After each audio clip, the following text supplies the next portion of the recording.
True, true, true.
Hey, Mike.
What it means to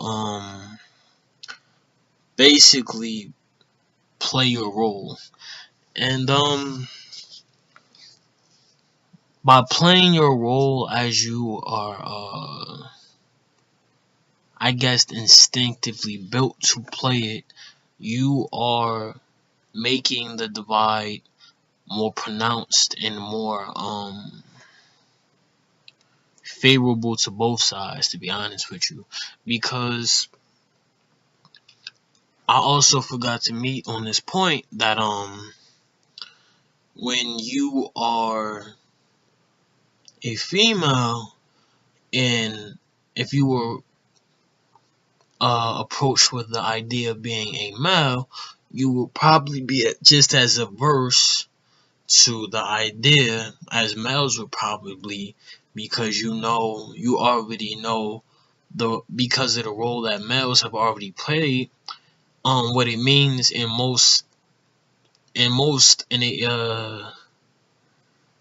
um a light summarization what it means to be a man, you will probably not want to play that role because you spend so much time already playing your role as a female. But not to say either role is any less valuable. It's just that it goes to show what it means to be comfortable in your own skin, which transfers over to being comfortable with your own gender, which may not necessarily be true for some people or other people. But then again, the motivations for uh gender disagreement with yourself leads more to pettiness rather than actual factual relatable evidence, because you can the mind is separate from the interior, if that makes sense. And I say this because you can think like a female, but you will never be built like a female. You can think like a male, but you will never be built like a male. And the reason why I said it like that is because if you are a male, you don't think like a male, you think. If you are a female, you don't think like a female, you think. And that those distinguishment, I hope that's a word. Those distinguishments are there on purpose, because you must reach a point where you are defined in how you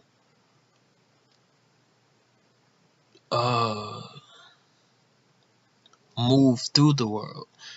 And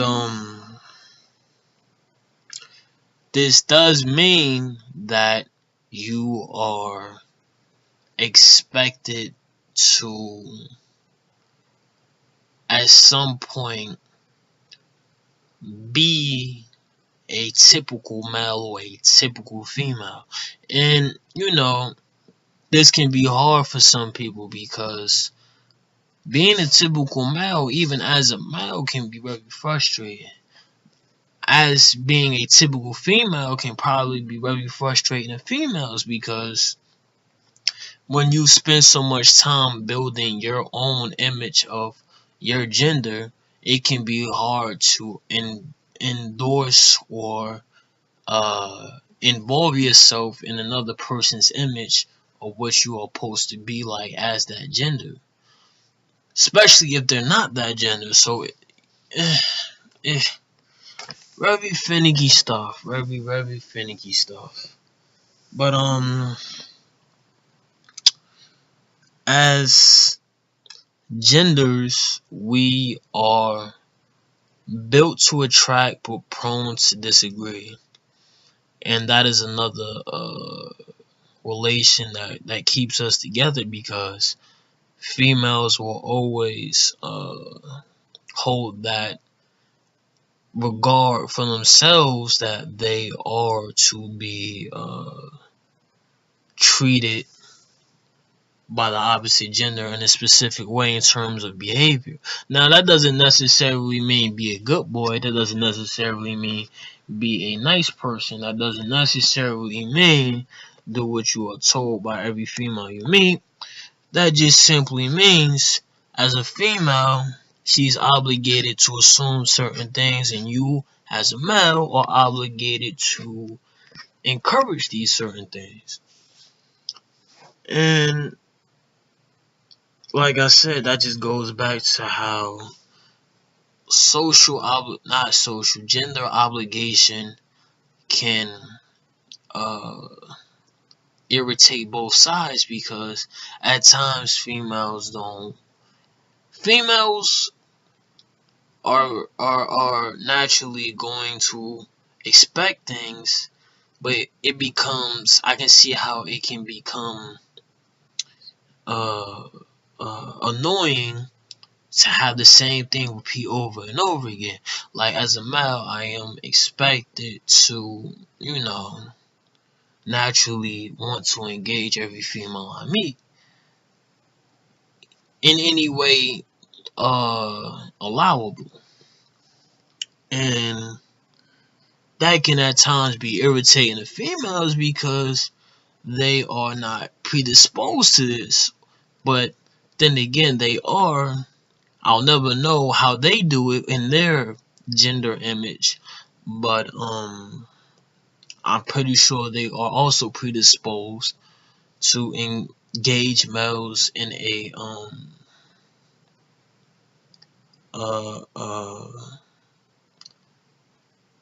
female specific way, but with no gender obligation involved. I know that my expectation as a male is to always admire female attraction. Likewise, females are always obligated to essentially encourage this attraction in terms of not necessarily flirting, but maintaining an image that encourages attraction. And that's about as how can I say this? Uh, that's about as objective as it gets in terms of me talking from a perspective that's not certain in what it's talking about, but has hints and clues as to what it's trying to get at. And I put it like that because I'm not saying I don't know what I'm talking about. I know what I'm talking about. I just don't know if that categorizes all females into the same category. So that just goes back to the gender image and what it means to be a different gender and yada yada. On the other hand, my social obligations to females are to my gender. I keep saying social. It's not about social because a female doesn't have to say no words to you. What I'm trying to say is how gender is depicted on a um wide scale for males is that I am predisposed to establishing relationships with females in whatever format that is you know okay with them. However, me as a male who is not, you know, I'm not predisposed to being assimilated to somebody else's expectations in terms of going back to that male stubbornness. You're not going to tell me how to friend a friend. So I can take that male perspective and apply it to female relationships by basically saying, hey, I'm not saying I'm unfriendly. I'm just saying you're not worth being a friend to, which is my right. As females are also encouraged to do the same thing, which they do. But you know, females on the other hand, now I want to try. It's kind of hard to talk about this because I don't want to piss any females off by trying to say I understand a perspective I don't have, but I can say that I do have the um male experience which allows me to make these deductions. So what I'm saying is females are in terms of social in terms of gender obligations are obligated to at least be courteous about how they relate to the other gender at all times. And that just reflects that's supposed to reflect their docile nature. They are not supposed to be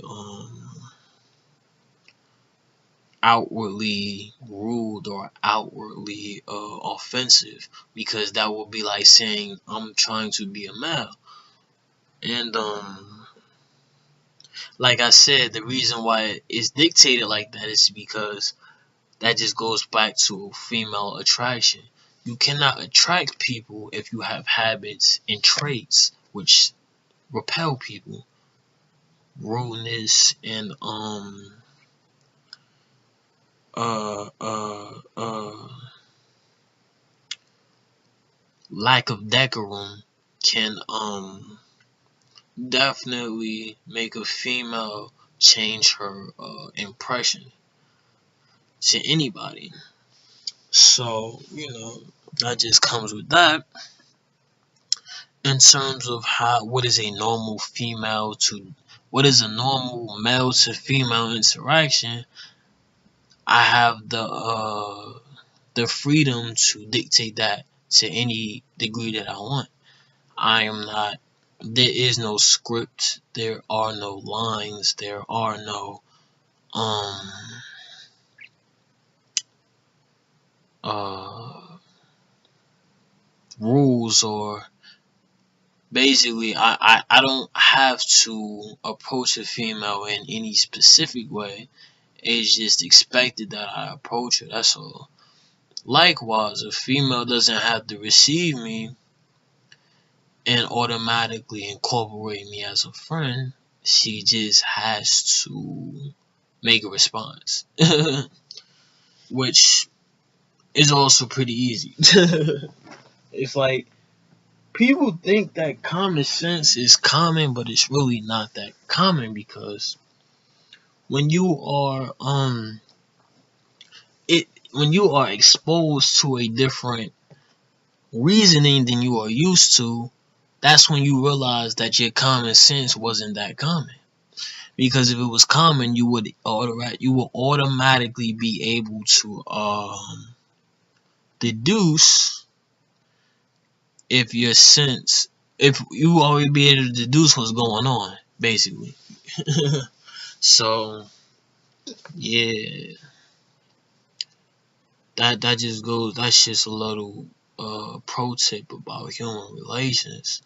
You can never a situation between the genders, between opposite genders, is never straightforward if you do not if you never met that person before. And that's just a rule of thumb, because you know it is easy as people to jump to conclusions, especially if you don't know a person. And jumping to conclusions can feed the gender relationship. Females will always be able to say you mad because you can't get what you want. And males will always be able to say you assume I want what you got, and yada yada yada. But the funny thing is the not the conflict, but the shenanigans of female and male relations actually lead to better relations, because you know you'll never really know a person until you know a person. So the easiest way to meet a person is to argue with a person, believe it or not. And I know that sounds crazy. However, it is more human to argue with someone than it is to not argue with someone. And I say that because male frustration is another trait that females have already picked up on. Well, a normal, healthy female can pick up on. And I say that because, it is very, very dangerous to uh, wall off your gender relations. And I say that because males must always be aware of what type of creature they are dealing with, just as females are supposed to be always aware what type of creature that they are dealing with, by putting up biases, by putting up personal feelings resulting from a perspective that I cannot relate to. You are essentially walling yourself off. And I say that because a male cannot essentially get mad at a female he has never spoken more than 2 words to.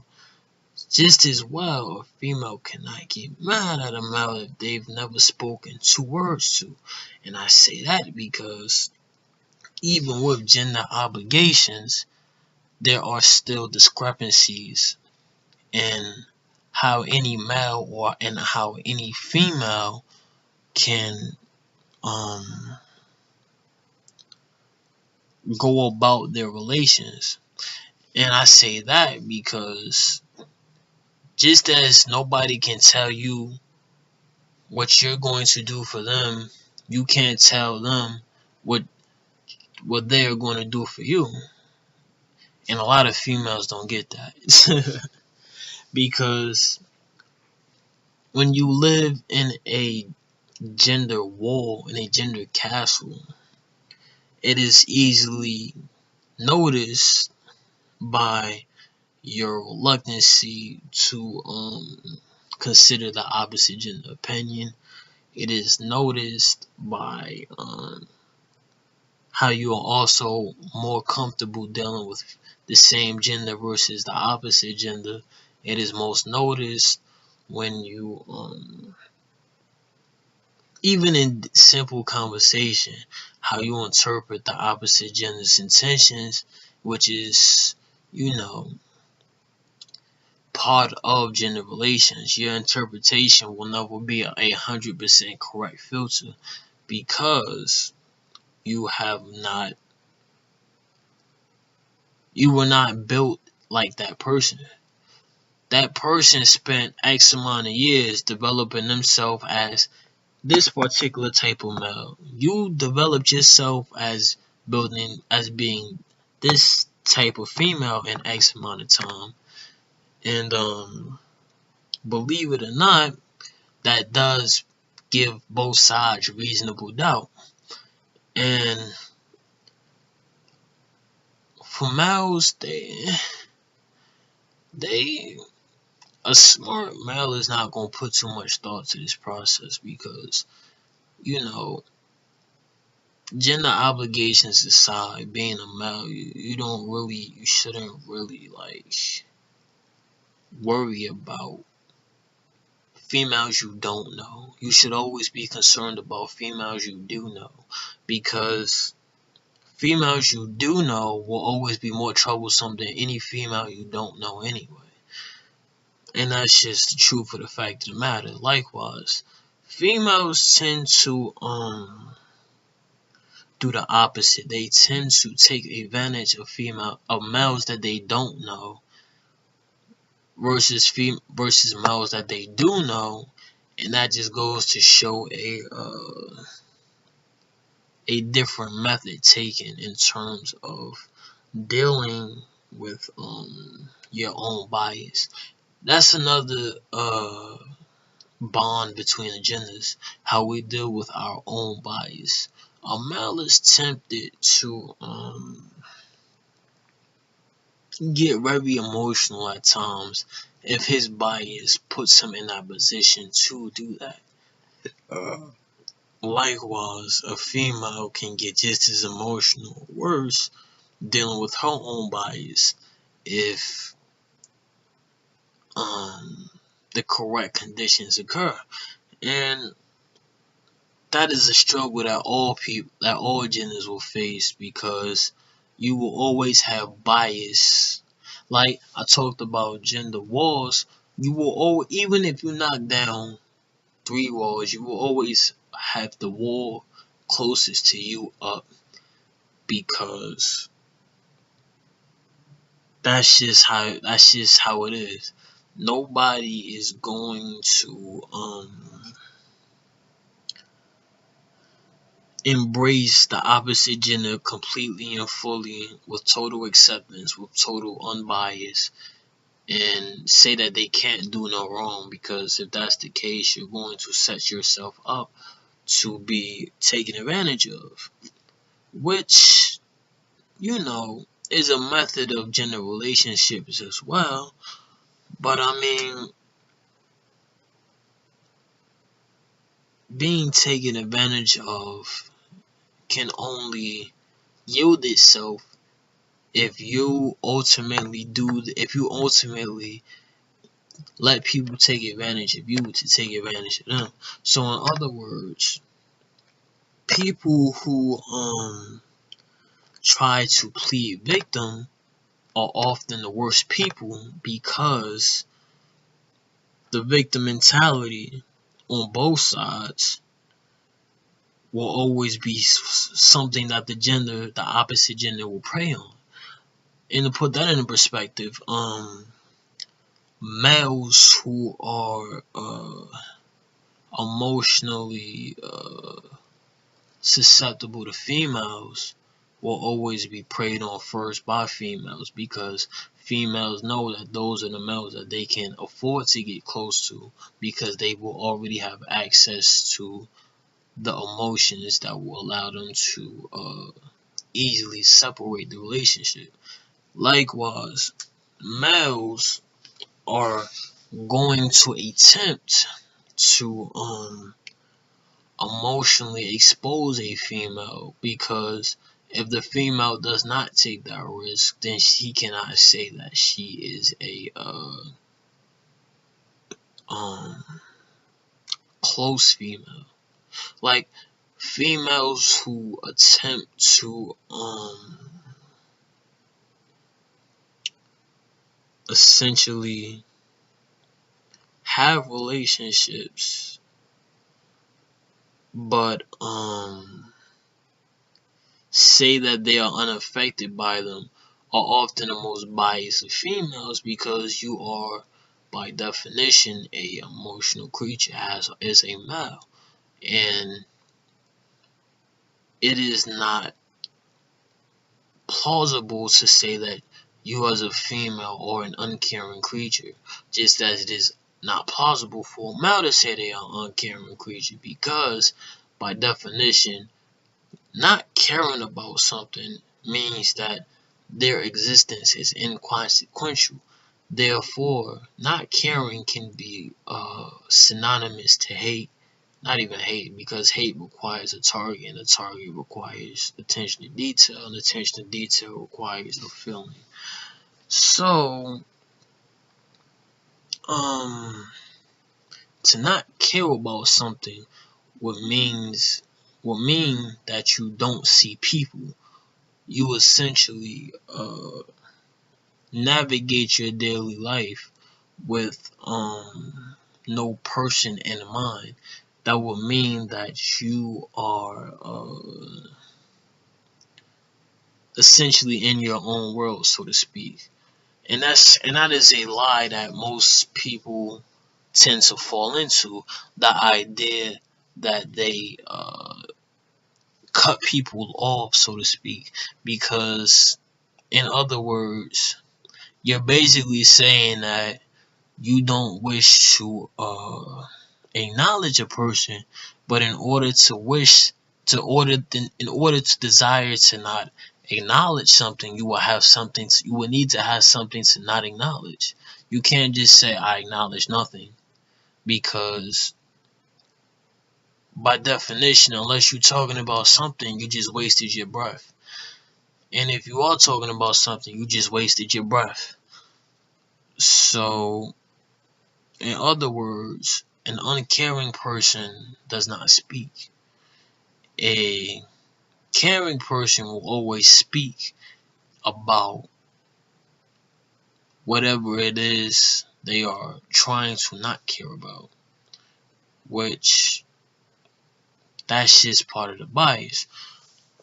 And I feel like at some point or another, males and females will always be written in stone by their bias, because a female who doesn't care will never be as bad as a male that doesn't care, because a male that doesn't care will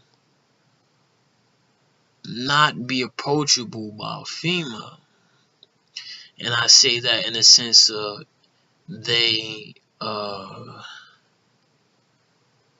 will well, not reflect, they will block any attempt at interaction, in the sense that they are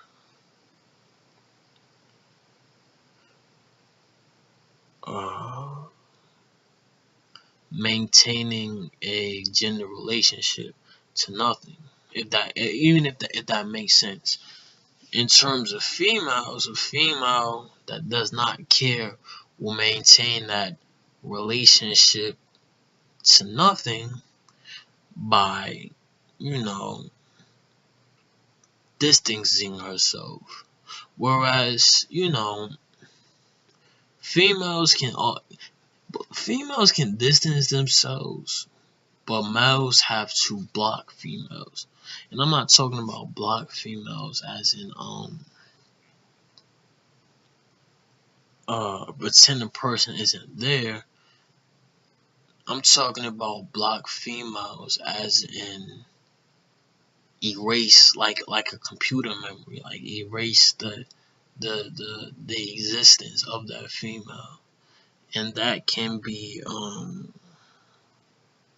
difficult at times, because as a male you are encouraged to care at all times, because it is your instinct to do so. It's like telling a male not to chase females again. Like it's like going against programming, telling the computer to don't add 1 plus 2, add 2 plus 1 now. But you've been doing 1 plus 2 since forever. So why would you stop now? Whereas females, they essentially, they're not saying you don't exist. They are making you irrelevant to existence while putting you at a place where you cannot interfere with their daily existence. Which is, it just goes to show the different tactics that the genders use. But that's so negative. Let's talk about something positive. The gender relations ultimately are, I guess, when you put them together, right? When you put a female and a male together, and they have to put up with each other, right? What can result from that? That's the real question. What is it about monogamy that is useful? I'm not going to say that monogamy is the king. I'm going to say that monogamy is an experiment with different results when you involve different people. And I feel like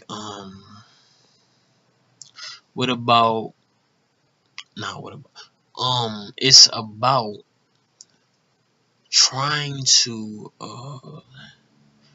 figure out the balance in the equation, because females and males are always going to be at odds with each other in terms of what they feel balances out a relationship.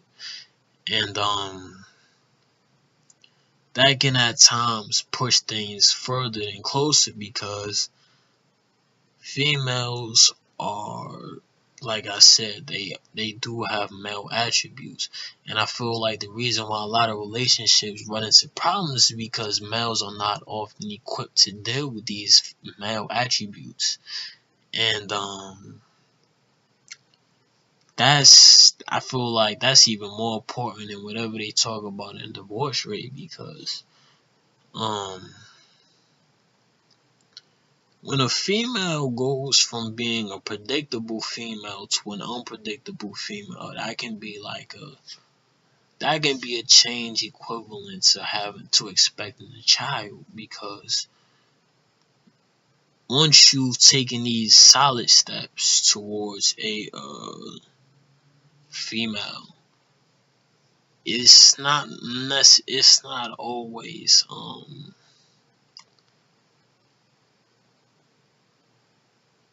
it's not always easy to just separate, because part of a part of a female part of you realizing a female is more male than you think is a female realizing you more female than you think.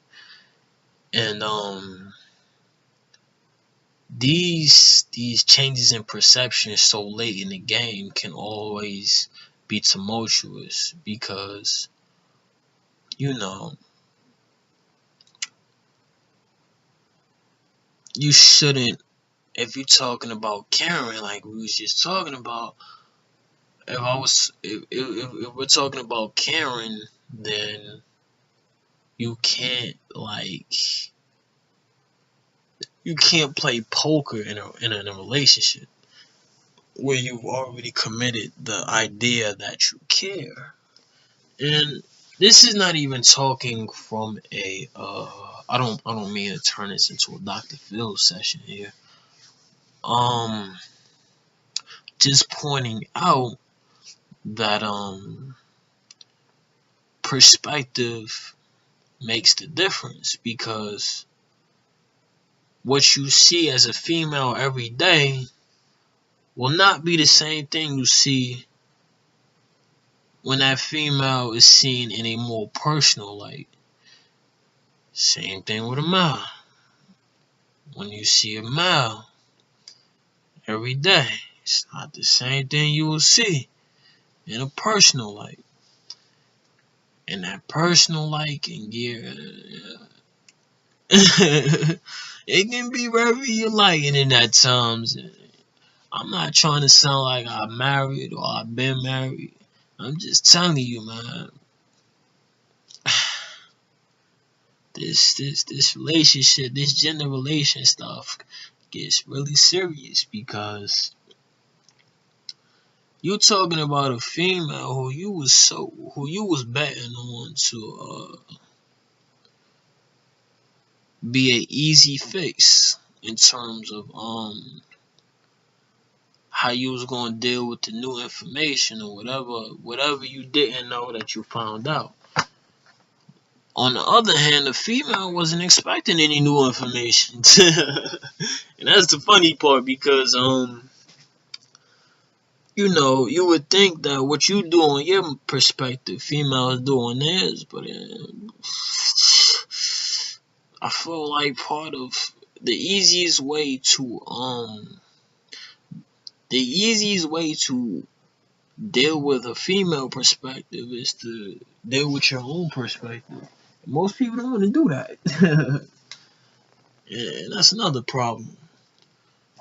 Why people are so reluctant to tear down that last wall, I'll never know. I think that just goes to a deeper meaning of being human. The idea that